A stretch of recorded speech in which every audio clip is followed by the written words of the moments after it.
진리의 사람 다속 유형무는 누구인가? 8번째 시간입니다.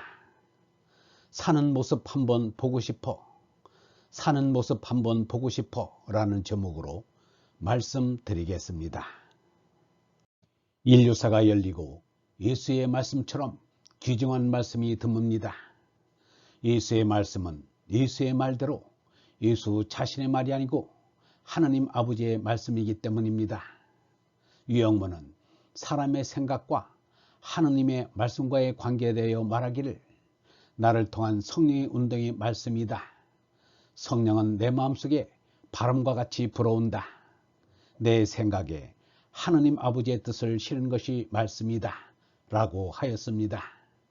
예수의 말씀에 하느님의 뜻이 실려 있듯이 유형무의 말씀에도 하느님의 뜻이 실려 있습니다.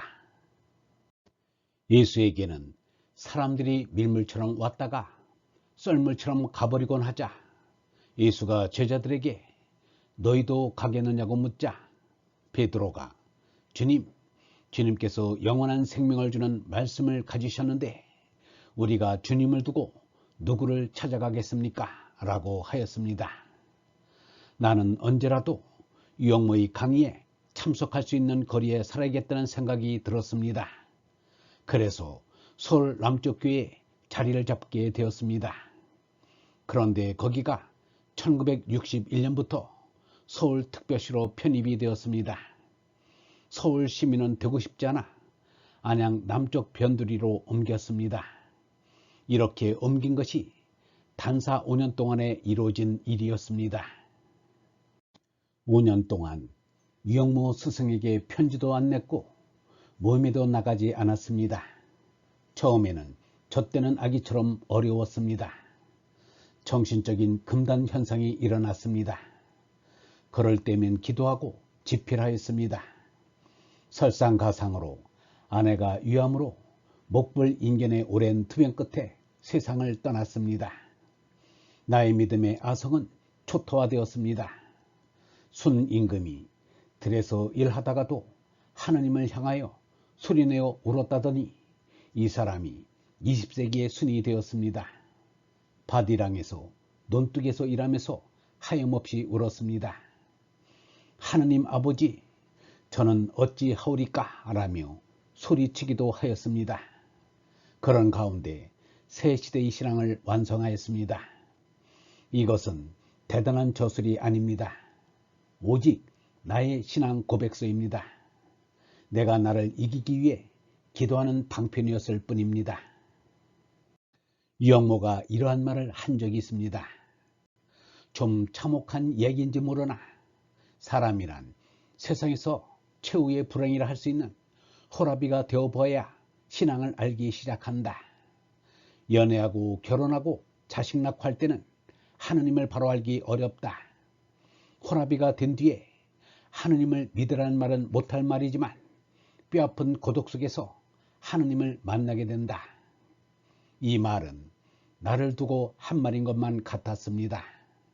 내가 하느님 곁으로 단지 얼마라도 가깝게 갈 수 있었다면 단사기간 동안에 겪은 참혹한 시련의 결과라고 생각합니다. 참혹한 시련 말고 다른 사랑의 은총이 어디 있겠는가? 사람은 죽음을 통해서 하느님을 만납니다. 죽음은 하느님의 권위의 표현이기 때문입니다. 모든 유의 상대적 존재는 무로 돌아가는 순간에 절대 무의 권위를 느끼게 됩니다. 장관이 대통령의 권위를 느낄 때는 임명의 통보를 받을 때와 해임의 통보를 받을 때인 것과 같은 이치입니다. 사람이 임명 통보를 받고 태어날 때는 태어나는 자신을 의식하지 못합니다. 그래서 죽을 때만이 하느님의 권위를 직감하게 됩니다. 자기 자신이 죽는 것보다 사랑하는 이의 죽음은 더 가까이 느끼게 됩니다. 자신의 죽음을 실감하게 될 때 하느님의 소리를 들을 수 있습니다. 하이데거는 존재를 죽음에 이르는 시간으로 보았지만 시간의 여유를 두어서는 안 됩니다. 1초 뒤에 죽는다고 생각해야 합니다. 아니, 죽기 전에 죽어 죄나 없이 살자는 것입니다. 죄나가 없을 때 하느님의 생민 얼라로 살게 됩니다. 얼라로 살면 생사가 없는데 무슨 화복이 있으랴. 이 세상에서 복을 받고자 하고 화를 피하려고 하는 동안은 삶이 지저분해지기만 합니다. 복이든 화든 모두 하느님께 맡기고 나는 오로지 날마다 주시는 참된 얼라를 깨달아 하느님과 하나 되는데 마음을 기울여야 합니다. 유영모가 말하기를 내가 하느님을 찾는데 무엇을 바라고 찾는 것은 아니다. 하느님께 복종하자는 나다. 내가 이쯤하면 하느님께서 은혜를 주시겠지. 이것이 아니다. 하느님께 복종하는 것이다. 하느님을 향하여 무엇을 바라며 믿는 것은 섬기는 것이 안 된다. 이 나를 죽이든지 살리든지 그것은 하느님이 하실 일이고 죽이든 살리든 간에 하느님을 쫓는 것이 사람의 할 일이다 라고 하였습니다. 이렇게 단사의 기간 동안에 광야를 헤매는 이수 못지않게 참나와 거짓나의 싸움으로 고군분투를 치르고 난 1970년 4월에 전병호가 이 사람의 집으로 찾아왔습니다. 참으로 뜻밖의 일이었습니다. YMCA 연경반 모임에서 열해 동안 본 얼굴이라 낯은 익었으나 이름도 모르고 대화도 나눈 일이 없었습니다. 유영모의 연경반 모임의 성질이 그러하였습니다. 오랫동안 이어진 모임인데도 주소록 한번 만든 적이 없었고 통성명하는 인사를 나눈 적도 없었습니다. 그런데 전병호의 방문 목적을 듣고는 더욱 놀라지 않을 수 없었습니다. 전병호의 말이 다석 선생님께서 내게 부탁하기를 박용호가 죽었는지 살았는지 소식이 없으니 수고스럽지만 찾아서 근황을 알아봐 주시오라고 하였다는 것입니다. 스승님께서 이 못난 놈에 대하여 그렇게까지 마음 써주시다니 송구하고도 감격스러웠습니다. 단산 5년 동안의 일을 간단히 얘기하고 나의 새시대의 신앙을 몇 권 드렸습니다. 떠나면서 하는 말이 다석 선생님께서 몹시 궁금해하시니 한번 찾아뵙도록 하는 것이 좋겠습니다. 라고 하였습니다. 그렇게 하겠다고 대답하였습니다. 나는 전병호가 다녀간 지 6개월 뒤인 1970년 10월 3일 개천절과 한가위가 겹친 날 스승을 찾아갔습니다.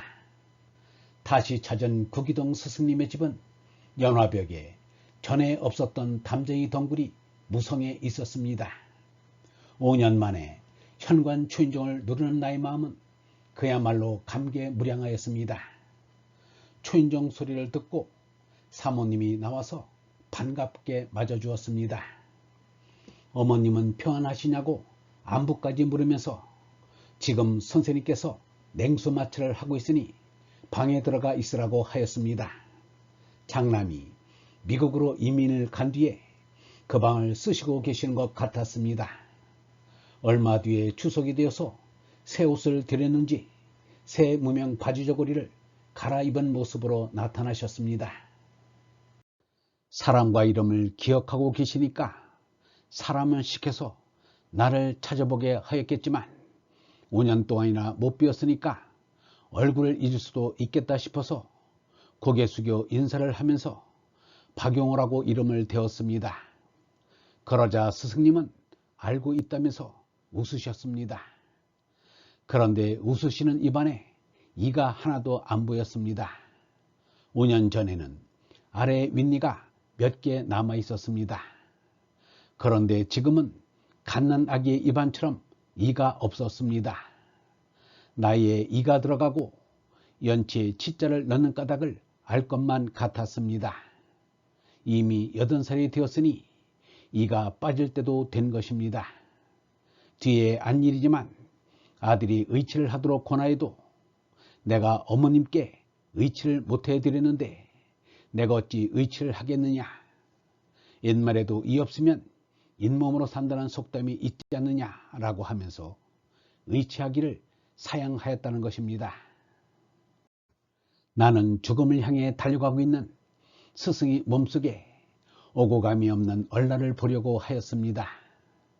스승님이 마음속에는 나지 않고 죽지 않으며 따라서 늙지도 않는 영원한 생명 얼라가 있지만 몸나는 나서 늙어 죽는 것이 자연스러운 일입니다. 몸나가 죽는 것은 얼라를 가린 너울을 벗는 것과 같습니다. 그래서 예수는 멸망의 몸나에서 영생의 얼라로 옮겼다고 하고 석가는 얼라로 솟나 나고 늙고 죽는 몸나를 여의었다고 하였습니다. 스승의 첫 말씀은 그동안 어떻게 지냈어요?